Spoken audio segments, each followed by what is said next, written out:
Assalamualaikum warahmatullahi taala wabarakatuh dan salam sejahtera. So hari ni aku nak membincangkan berkenaan dengan apa dia yang membezakan antara AD, BC, BCE dan juga CE. Okey, kalau korang jenis peminat sejarah, for sure lah korang mesti akan jumpa lah istilah-istilah ni. Okey, sebab aku tahu kebanyakan orang biasa yang belajar sejarah, mereka ni agak belajar secara bersepah-sepah. Okey, kejap tiba-tiba kita belajar pasal Perang Dingin, lepas tu tiba undung belakang belajar pasal Mongol, lepas tu naik ke depan belajar pasal Perang Dunia Kedua, lepas tu tiba-tiba belajar pasal Firaun, tiba-tiba naik ke depan lagi pasal Alexander the Great. Macam itulah, itulah apa yang dilakukan oleh kebanyakan orang biasa, dan biasanya korang akan jumpalah istilah-istilah BC, CE, AD dan BCE ni. Jangan buat kesilapan yang sama macam aku dulu. Aku dulu ignore je, aku tak peduli pun, aku cuma nak tahu apa yang berlaku, itu saja. Okey, kita starting dengan AD dan juga BC. Okey, kalau korang nak buat satu kalender lah, contoh kata kalender yang ada sekarang tak ada, tak wujud langsung. So apa yang korang buat? Korang kena cari satu starting point. Okey, macam hijrah, kita pilih tahun berlakunya hijrah, itulah dia starting point. So apa yang dilakukan oleh Gregorian system calendar ni, apa yang mereka buat, mereka pilih Jesus Christ. Bagi mereka itulah satu event paling besar yang berlaku, dan itulah bagi mereka starting point. So start daripada A, berlakunya Jesus Christ lahir, itulah kita panggil sebagai AD, ataupun disebut sebagai Anno Domini. Apa maksud Anno Domini? In the year of Lord, in the year of God. So maksudnya dalam tahun Tuhan lah, lebih kurang macam tu. So 1, 2, 3, 4, 5, 6, 7 yang ke depan tu kita semua panggil AD. Sampailah sekarang kita ada 2021 AD. Okey, ke belakang pula kita panggil before Christ, sebelum Christ lahir. BC kita panggil. Tadi ke depan tadi AD, kita ada dah sampai 2021 AD dah. Belakang kita panggil before Christ. Before Christ ni makin besar nombor yang ada, makin jauh dia punya jarak dengan kelahiran Christ. Okey, contoh katalah kita ambil dari sudut adanya piramid. Okey, piramid dibina pada tahun 2700 BC. So macam mana kita nak tahu jarak mereka dengan jarak kita berapa tahun? So kau ambil 2700 BC, okey, dengan titik kosong tadi, kelahiran Jesus tadi.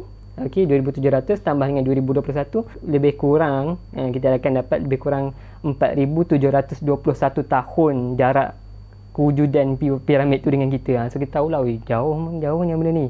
So AD dengan BC, itulah dia istilah yang sentiasa digunakan. Okey, satu benda perlu yang korang faham, sebenarnya dalam sejarah ni dia tak ada titik kosong. Okey, starting lahirnya Jesus tu terus 1 tahun, terus 1 AD. Okey, dan selepas 1 AD belakang dia terus 1 BC. Dia tak ada satu titik kosong. Dia terus 1 AD, belakang dia terus 1 BC. Dan yang korang akan jumpa lah benda-benda yang mungkin agak merumitkan kalau korang tak biasa. Contoh kata macam Alexander the Great. Okey, 356 dia lahir, 323 dia mati. Nampak dia makin kecil angka sebab dia makin dekat dengan Jesus Christ.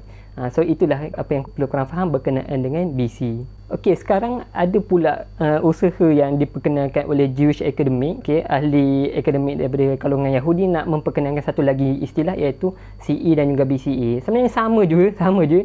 AD tadi tu tukar kepada CE, BC tadi tukar kepada BCE. Itu je, simple je. Apa beza dia? Beza dia, CE dengan BCE, dia jadi religious neutral lah. So dia tak ada istilah God, dia tak ada merujuk pada Jesus Christ. Okey, so dia tak ada, dia semua orang boleh happily boleh guna. So orang Islam pun boleh guna, orang Buddha pun boleh guna, orang Yahudi pun boleh guna, tak ada masalah pun. Apa itu CE? CE itu bermaksud common era, BCE bermaksud before common era. Sama juga, sekarang dah ada 2021 CE. Okey, before common era, memang yang tu memang tak terkira lah kan, sampai start daripada Big Bang yang tu lah kan.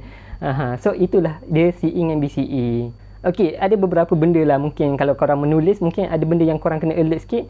Kebiasaannya semua benda, kalau kita tulis tahun, kita boleh akan tulis dia punya initial tu dekat belakang. Contoh kata 185 CE, 95 CE, 1005 BCE.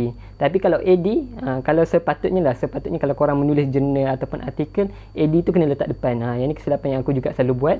Contoh kata AD 179, AD 185, AD 2021. And untuk tahun-tahun yang terlalu dekat dengan kita macam 2021, kita tak sebut pun AD, BC atau BC, kita tak sebut. So sebab tu lah korang tak pernah jumpa orang macam sebut virus outbreak berlaku pada tahun 2019. 2019 apa? 2019 CE ke AD ke? Tak ada, semua orang tahu 2019 lah, 2 tahun sebelum ni kan. Itulah dia yang korang kena tahu. Kalau benda tu terlalu dekat dengan kita tak letak dia punya initial tu. Okey, so sekarang mana yang lebih baik? CE BCE ke ataupun ADBC? Tak ada pun yang lebih baik, sama je. Ikut korang lah, korang nak prefer nak guna AD ke BC ke CE BCE, tak ada masalah pun.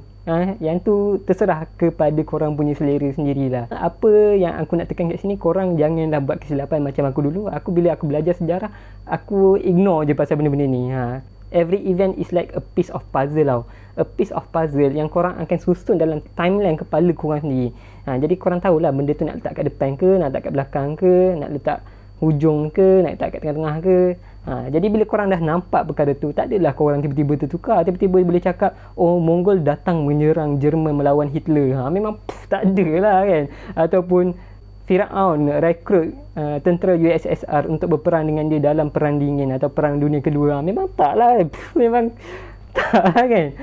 Jadi itulah benda yang korang kena faham berkenaan dengan sistem sejarah ni. Jadi bila korang dapat tahu, korang akan dapat lagi appreciate dan korang akan dapat lagi hargai apa itu sejarah knowledge dalam timeline kepala korang sendiri. Assalamualaikum warahmatullahi taala wabarakatuh.